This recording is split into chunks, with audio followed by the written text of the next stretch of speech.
Toyota Fortuner ang gihambin nga balatian. Ayaw siyang umandar.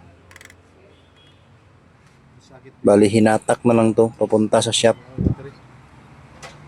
Kasi ayaw siyang umandar.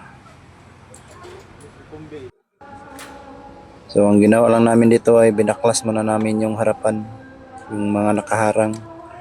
Kasi ang tuyo-tuyo natin dito ay itong parts na to, itong high pressure pump. Kasi nandito yung problema. Wala kasing lumalabas na fuel papuntang injector. Pagkatapos naming matanggal yung chin cover ay ito na. Ito na ang mukha ng engine natin. So kalabira na siya.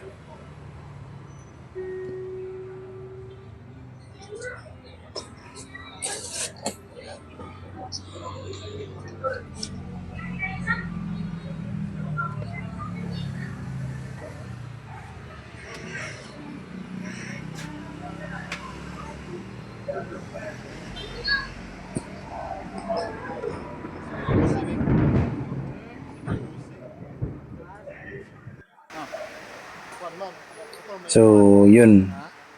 Pagkatapos na naming mabaklas yung parts ay ito na. Ito na ang problema niya. Yung dowel ng kiwi niya ay nabungi pala. Bakit kaya, ano kaya nangyari dito? Bakit nabungi siya? Yung parts na yan. So yan ang papalitan natin. Papalitan natin yan ng bago. So bali modified na kasi itong parts na to. Hindi na siya stuck sa GD engine.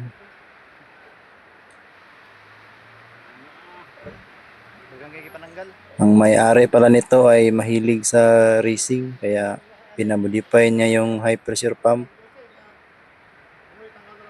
At umuulan pa nga.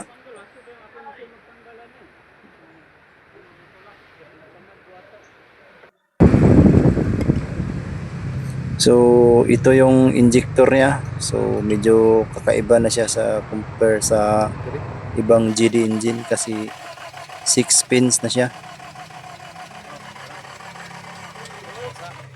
Dito ay nag-bleed na kami ng fuel. So nakita namin na may lumabas na fuel papuntang common rail. Dito ay nag-bleed na kami papuntang injector.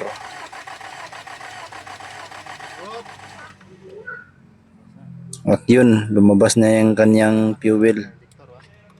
So pag ganyan ay dapat ay isara na yung kanyang nut, yung fittings ng injector.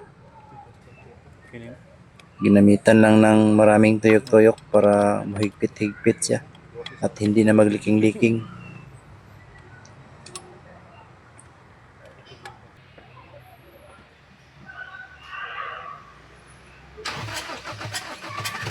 Pagkatapos ay yan, umandar na. So okay na. Umandar na yung engine. So ganun lang pala kadali mag-troubleshoot ng Toyota Fortuner. Kailangan nyo lang palitan yung high pressure pump.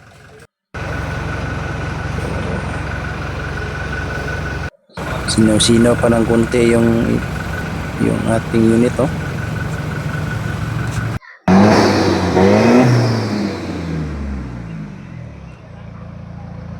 Ipis ra man? Ipis ra. Ipis ra.